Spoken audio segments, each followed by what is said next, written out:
কি ভাইয়া, আয়া পড়ছি বেড়াইতাম, তাও কই জানো? বর্ডারে বর্ডারে আয়ো একদিন, মজা লইয়াম সব মিলে।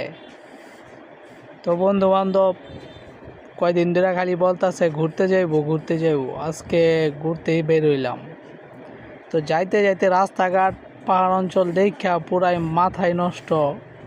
তো এত মাথা নষ্ট করা যাব না, তারপরেও যাইতে রাখলাম। ও মা, আজকে রোডে গাড়ি এত মানুষ কেন রে? ফুট করে কোনটা আবার ওই দিনের মতো সামনে পরে আল্লাহ জানে। তো ভয়ের কিছু নাই, আল্লাহ ভরসা। আমরা সামনে যে বা পাই এমনি যাই। উমায়া, এনে তো রাস্তা নাই। এই একটু ব্যারেক ব্যারেক ব্যারেক ব্যারেক ব্যারেক ওই বইরেই দিল। আটটুর লাগে আমরা যেতাম বইরা, ওয়াই দিছে কারণ বইরা। তো এইসব কোনো বিষয় না, যাওয়া যাক। যাইতে যাইতে বিনোদন আছে সামনে, সেই ও কাছাকাছি পৌঁছে গেছি গা। তো দেখা যাক কি দেখা যায় লাস্টে মাস্টে। তো বিনোদন তো কিছু আছেই, যেহেতু আমরা বর্ডারে আইছি। যারা ভিডিওটা এখনও দেখতেছ তারা মজা উপভোগ করতে থাকো, কারণ আমরা মজার শহরে প্রায় আয়া পড়ছি।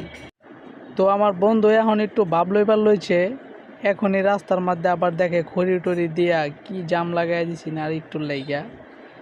তো বন্ধুরে দেখা, এই সে আমার বন্ধুর সামনে, পিছে আছে আমার চোদ্দীয় বড় ভাই, সে অনেক স্মার্ট ভাই। তো আইতে আইতে আমরা আয়া পড়লাম সে একটা ব্রিজে। আর এই জায়গার ওয়েদারটা কি কমু ভাইয়া, সেই আসমানটা মনে হইতেছে পাঙ্খা থাকলে দুইটা উড়ান মেরে যাইতাম গা। ও ভাই, যে এরিয়া আমার, তো আজকে যে হাসি উঠতেছে কি কমু, এই হাসি যদি তোমরা বুঝাইতাম পাইতাম। তোমরা তো কি কইমু তোমরা রে। এই দেখো সামনে কি খালার বাড়ি, মামার বাড়ি, বুঝো না এই ব্যাপারটা? এই সেই ইন্ডিয়া, যার লইয়া আমরা এত কেচি। তারপরে আমরা সবাই নিজেরা নিজের দেশকেই ভালোবাসি, এটাই বাস্তব। দেশকে কখনো অবহেলা করা যাবে না, দেশ ছোট হোক বা বড় হোক। আমার দেশ আমার সম্পদ, আপনার দেশ আপনার সম্পদ। তো নিজের দেশকে রক্ষা করার জন্য নিজেরাই এগিয়ে আসতে হবে। তার জন্য বাহির থেকে কেউ আসবে না যে আপনাকে আমাকে রক্ষা করবে। দেখেন না ফিলিস্তিনের কি অবস্থা আজকে।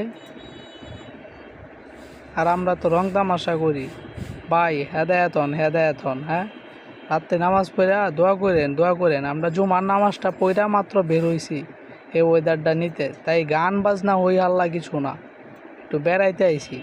ঠিক আছে, ভিডিও দেখেন, ভালো লাগলে আরও দেখবেন, কোনো সমস্যা নাই। আল্লাহ হাফেজ বড় ভাই, ছোট ভাই।